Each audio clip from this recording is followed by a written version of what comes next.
Good morning and welcome to the weekly review here on Teachers Talk Radio. Here to review the week in education with me, we have Lucy Newberger and Leanne Lax. Brent Poland is on his way, so he says he's running a little bit late. So for now, we're just the SLT covering his class while he comes from the staff room to get his cup of coffee. I hope you've all had a wonderful week. It's been real highlights, haven't there? Been Eurovision Song Contest. Leeds have got a point against Newcastle, which is happy for some people. West Ham United are safe. We had the coronation last Saturday, and that's going to feature a bit later on. Our stories this week are a 16-year-old girl has been charged after 3 teachers were taken to hospital as a result of a disturbance at a school in Scotland. The arrests of 64 people on Coronation Day last Saturday have been condemned for going against the British values taught in schools. And finally, too many mocks spoil the broth. That's what the Department for Education and Ofqual have to say about mock exams in English schools.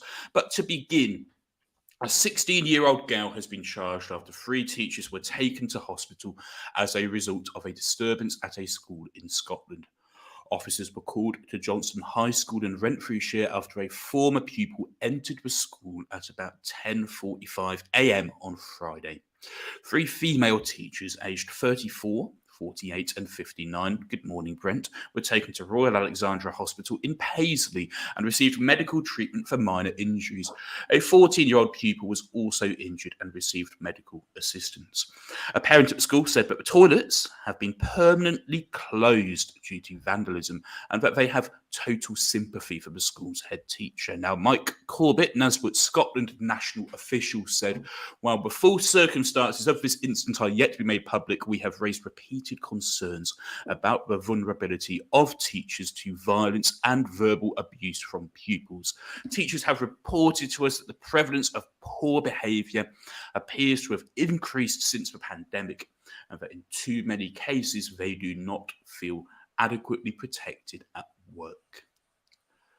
Lucy, your initial thoughts when you heard about this story, did it shock you? Did it surprise you? What were your initial reactions?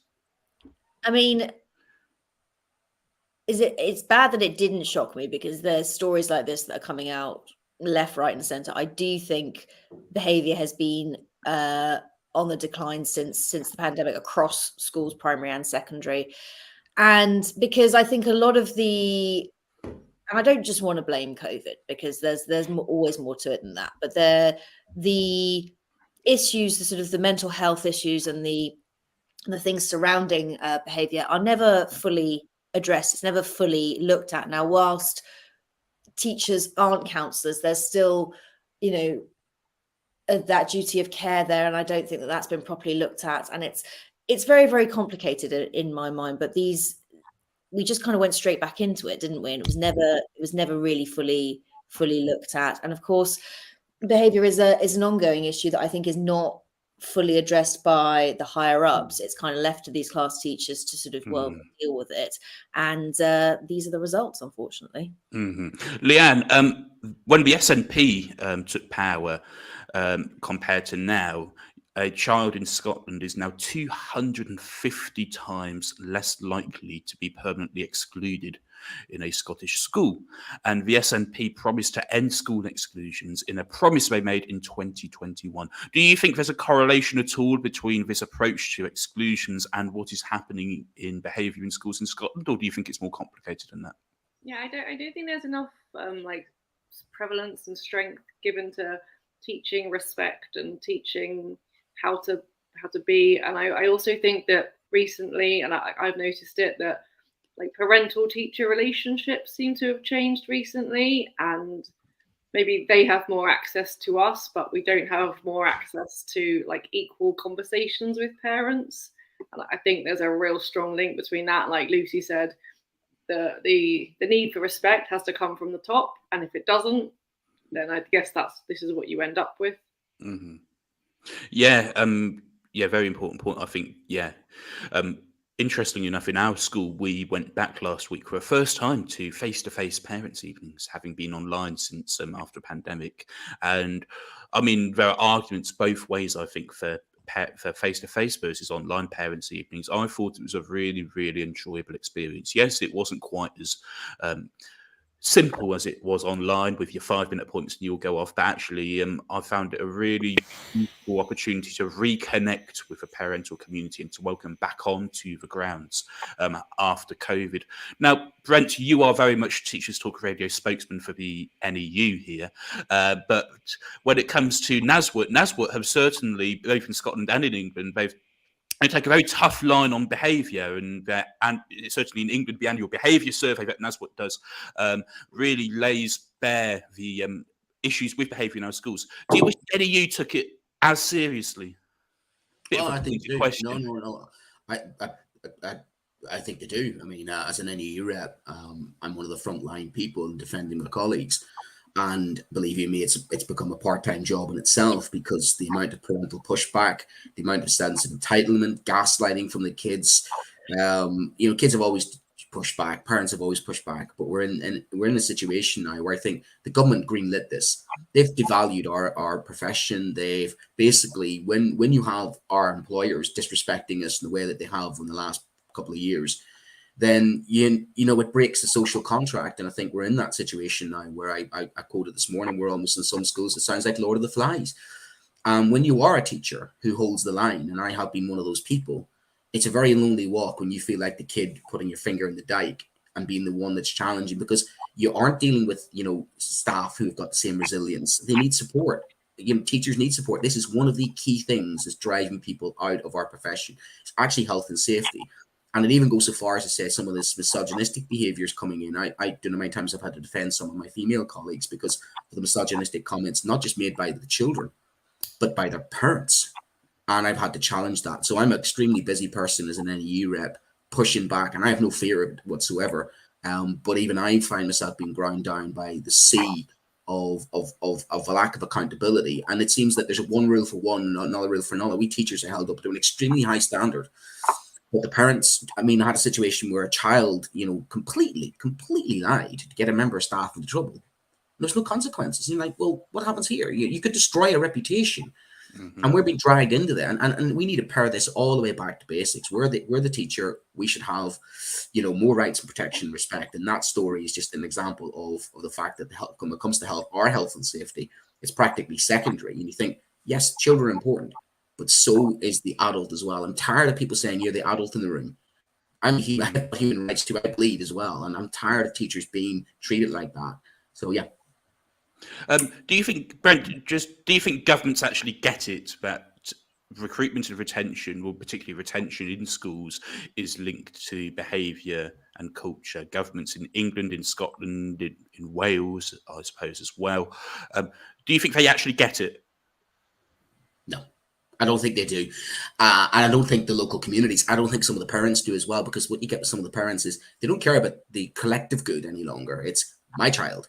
And I don't care what happens to the rest of the 29 children in the class. It's me. And the government's me. And we're caught in the crossfire trying to do our best. And that's what some teachers are coping with. They're trying to teach lessons. And you can have maybe 2 or 3 individuals that completely disrupt and destroy. And then you take it up the chain of command. And I'll tell you what the other thing that's happening is people are picking the wrong time to come in with new behavior systems of this idea of let's be more compassionate and kind to the children and let's model kind behavior. Oh yeah, I'll model kind behavior. I'll speak slowly and low to the children. They see that as a sign of weakness. They walk all over us for that. And as horrible as it sounds, I want to walk into a room and calm and create a calm school. Kids see that, and unfortunately, it's the wrong time to do that. We've almost hit upon the right idea at the wrong time as well. And I think some schools are trying to do behavior models, which are correct behavior models, if we have the basics right. But you can't do, they're trying to run before they walk. And I think that's where some schools are falling down as well.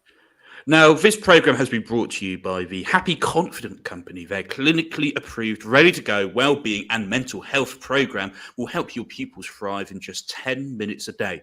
You will be able to deliver social and emotional learning and wellbeing tools throughout your school. To find out more, visit www.happyconfident.com. And this is Teachers Talk Radio. On to our next story.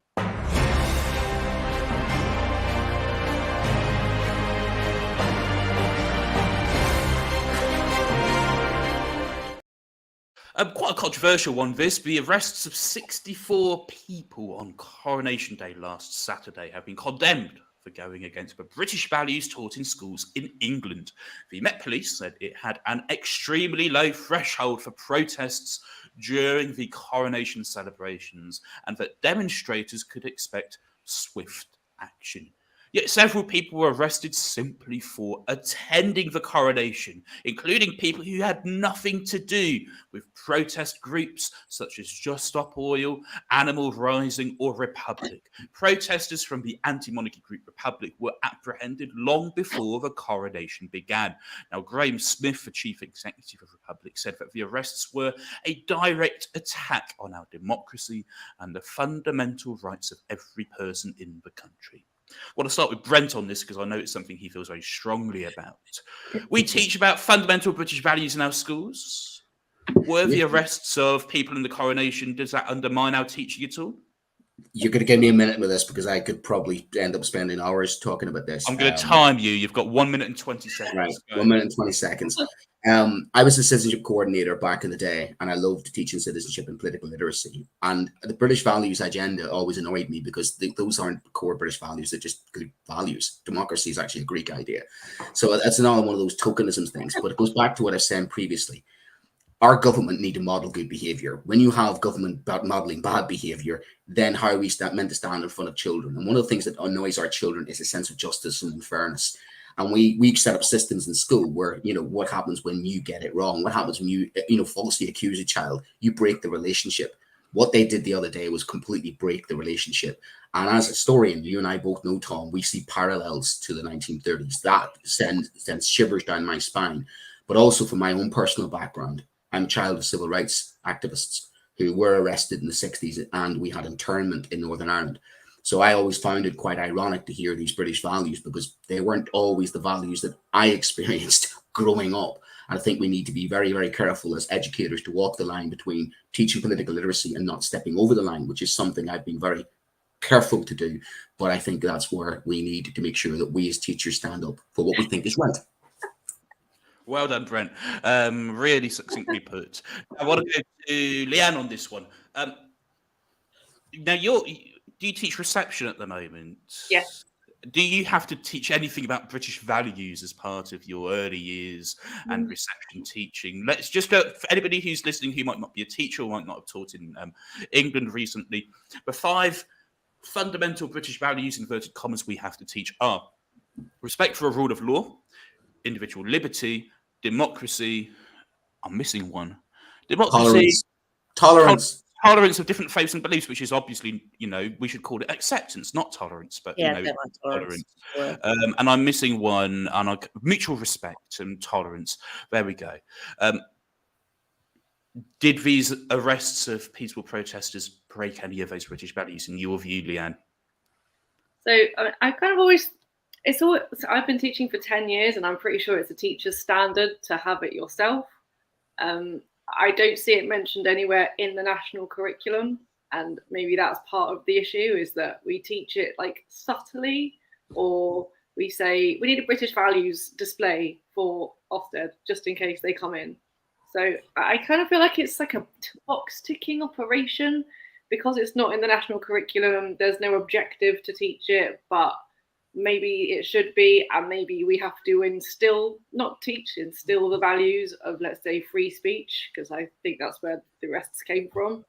We instill it in the little children and we prepare them for adulthood in that way, but it all comes down to, is it an objective sometimes, and do you have to teach it? I think that's part of the issue. Now, Lucy, I'm not sure whether you have to teach fundamental British values in your international school. Do you know what the fundamental Portuguese values are? Are they the same as the British values? You said not really the responsibility of any one country, or do Portugal have a different set of values? No, and I think that these things don't need to be described as British values. It should sort of underpin everything we do. It's those 5 things you can deeply ingrain those in all you do. I have regular conversations with my year 5 class about, you are absolutely allowed to have an opinion, but it doesn't make it fact. And we talk about misinformation a lot. We talk about where something comes from. And I think it's so important to weave that into what you're doing just on a daily basis. without, and I don't even think too hard about doing it because it is just there and it is just part of what I do, and I'm fairly sure what all of you do. But then I do think that what happened the other week was we did grossly undermine that, yes. And I think if it goes back again to what we were saying before, if the example is not coming from the top and not coming from the people who we hold to account, then how on earth are children meant to look at that and go, oh well, I can't do or say anything. I can't have a thought, because otherwise I'm going to get in huge amounts of trouble. It's sad. Thank you for that. Yeah, I mean, this is a conversation which is going to go on for a long time. The Met Police protesters, Met Police apologised to 60 of the people who they arrested, who were released without charge. 4 have been charged. We'll see what happens. Interesting personal anecdote, of course, is that my younger brother works for Animal Rising, which was one of the groups targeted. They weren't even at the coronation. Their offices were raided. Now, he'd come to visit me in Nottingham for that weekend, last weekend. But had he not visited me, he would probably have been in London, and he would probably been arrested for doing nothing wrong. And he's not even really a Republican. So interesting, of course, when these things become personal, how they affect you. Anyway, I hope Tom Rogers is ready and waiting in the background, because it's time to move on to our third story.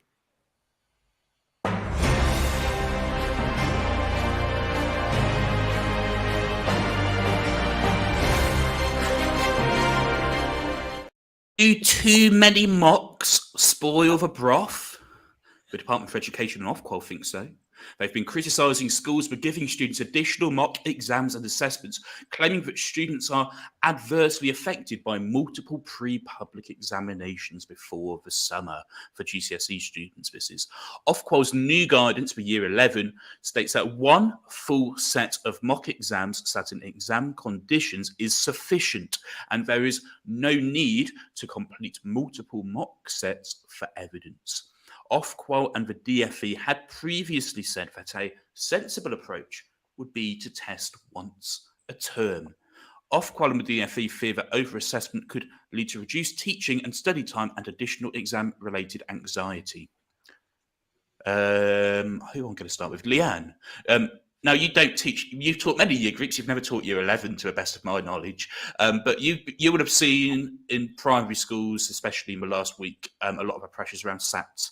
And we haven't discussed SATs this week because we've had a couple of features on. Brent talked about it on Thursday. Nathan Ginn and I on Tuesday night had Carrie Forrester, who's written a letter to MP about the reading test on as well. But do you sense that in some schools, in many schools, in primary level, there's a lot of preparation for SATs, and that just is detrimental to the students? Or do you think that some preparation is necessary? I think there's a balance between let's prepare them for SATs and too many practice papers. I mean, we do them a lot because, we're preparing them to take exams, but they're 11-year-olds at the end of the day. And there's that bigger question, which has been all over Twitter. Like, should there be SATs in primary school? Like, should 11-year-olds be sitting like GCSE exam conditions? That's what it is. That's how they're carried out. Why can't they just trust teacher judgment? I mean, they trust it in like year 1, year 3, year 4, year 5. What happens in year 6? They don't trust the teachers anymore. I think there's too many exams in primary. And what about all the different learning styles? Seems teachers change a lot with the times. Not all kids sit exams very well. Like in all schools, the amount of kids that are given a 1-to-1 because, I don't know, like they need quiet or they need a break, like maybe they just shouldn't be tested in exam conditions. I don't think that's taken into account, actually. Brent, you're a secondary school teacher, like myself. Is one set of mock exams sufficient, or do students really need more just to get used to the exam conditions and actually to make it seem more real? Or does too many mock exams actually make the real thing not seem real enough?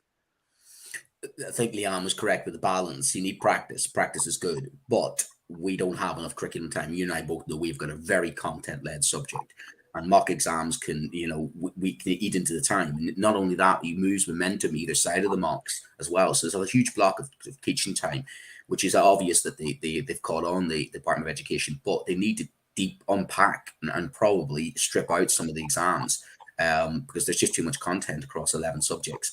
And even going Leanne saying, I think British children are so over-examined. And there's this social Darwinian approach of, well, when I was at school, you got to get used to exams, suck it up and see snowflakes. And I just get really angry at this because I'm resenting the exam system of what it's doing to my kids. And it's not that I'm some softie. I'm quite the opposite. I want competition. I want the kids to do well. But it's just not getting the best out of our kids. We're the only country in Western Europe that examines our children at 15 and 16-year-old. It's not fair. And the way the exams are organized, they're all high stakes. It's like the boiler room of the banks in London. It's like a stock exchange sometimes. And some children can go for that, and some children can't. So I see the logic in preparing them with mock exams because you're trying to make them cope with an exam system that's ridiculous. But if they really, really wanted to do away with mock exams, do away with the exam in the first place, never mind the mock exam, and then examine our children at 17 and 18 as they do in other countries. One more question, Brent, because of course SATS has been in the news this week. Does your secondary school use SATS data at all when students arrive in year 7? Just checking. Yeah. SATS data. I mean, what data doesn't tell me about a child? SATS data is ridiculous. I mean, even the GCSE grades are calculated upon a child when they're 10 years old, as if the outcome of a child, and even the sets. I don't like playing God with children when they're that young. And I think we need to stop testing our children and the way that we're testing our children, because it's not getting the best out of them. It's switching kids off. It's destroying a good proportion of our children before they even get into learning, because all they learn now is just learn to test. So we need to have that top-down conversation about the way that we test our children, because it's just not working and it's unhealthy. Yeah, I had some fascinating parents evening conversations with, it was year 7 parents evening on Thursday, and I've got another one on Tuesday, where I basically had to explain what targets were. They're not predictions, they're just averages of what students from similar starting points go on to achieve. And actually more students don't get their target than do get their targets, because only about 40% of kids actually do get that target grade, and that 60% of them either go in that direction or that direction. And parents are genuinely surprised. Go on, Leanne.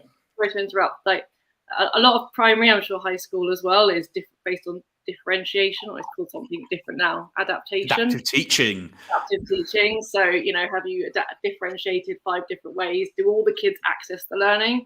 And then in year 6 and year 2, we say, here's one test, the same test for every single child. What goes against every pedagogy about how children are. So. Yes. Lucy, tell us about, I mean, you must sit secondary schools in Portugal, international schools must sit IGCSEs. Yeah.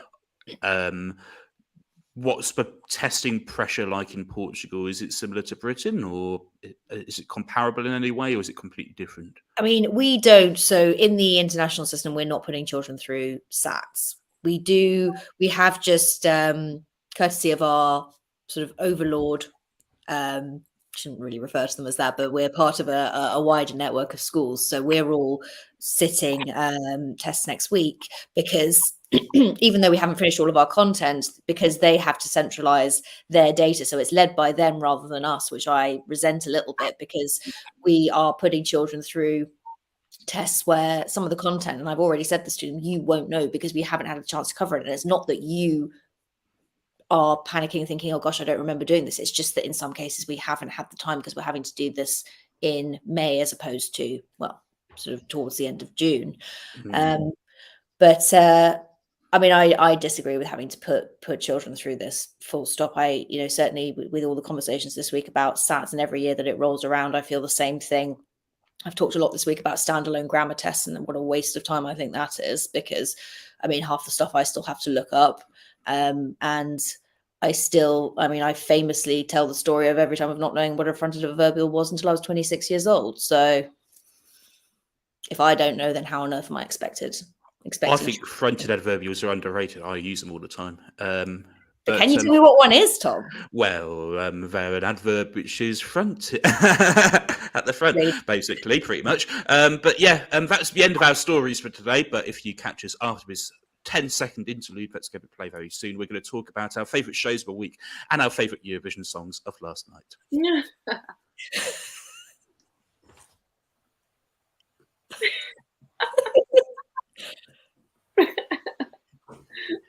Oh, well, let's just get into it.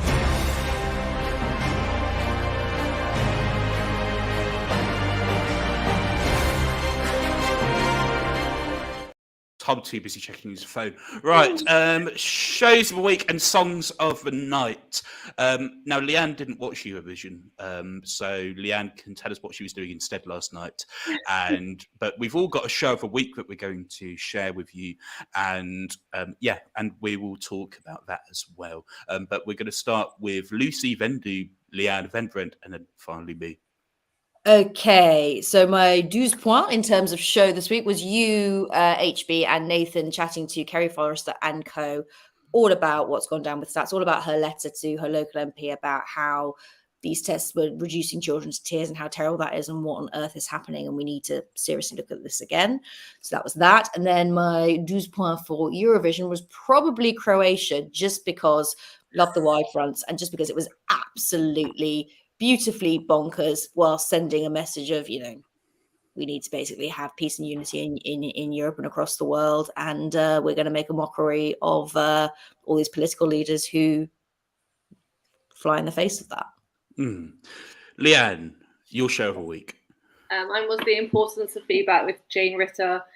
Basically spoke about how to give feedback, when to give feedback, how to look at lesson timings and to give more time for feedback, basically. And, don't sit there at 5 o'clock at night marking books with a pen because no one's going to read it in primary. Brent, and what were you doing last night instead of Eurovision? My favourite show was It's About Queen on Netflix. Fantastic. You might know it. Brent, your show of the week and your song of the night. Yeah, I like Ben Thomas's State of Play in Education with John Cockgrove, which was really, really good because it summarised in many ways a lot of things that we talk about on our shows, just really the direction of travel, what's going on in education, a bit of a wake-up call, and sort of ironic when you see that our current education secretary is over in Japan at the moment, taking a little holiday and having a couple of photo opportunities while talking to the other countries about our education system, which I would have thought it'd be better staying here and sort of fixing the things. But that's why I really enjoyed that. And the song, I agree with Lucy. I loved Croatia. I thought the spectacle of Croatia was it was like watching Eurotrash back in the 1990s. And Antoine, it was just surreal. It was absolutely weird. My favorite song, controversial. Tom might cut me off after this, but I think he'd agree, was You Never Walk Alone. I thought that was absolutely beautiful. And I thought the whole homage to Liverpool was just so well done. Well done, Britain. That was spot on. And that You Never Walk. I'm biased, of course, I'm a Liverpool supporter, but the way that was done was so tasteful, and they all come out at the end. I thought that was nearly as good as Riverdance, but nothing's ever as good as Riverdance. No, nothing's ever as good as Riverdance. My song of the night was, it had to be Austria, in my view. Po, po, po, po, po, po. Po, po, po, po, po, po, po, po, po, Edgar Allan Poe. I'll never live that one down. But no, my show of the week, I just need to change position for this. My show of the week was Eugene McFadden with Alex Wright, talking all about slant in schools and about other things as well. It's astonishing, really, that two men with fairly large egos were saying that there should be no place for ego in education. I found it a really interesting show nonetheless, and I mean, we're not going to get sued for it, I hope. But yeah, I think it was really interesting. So yeah, Eugene was my show for the week.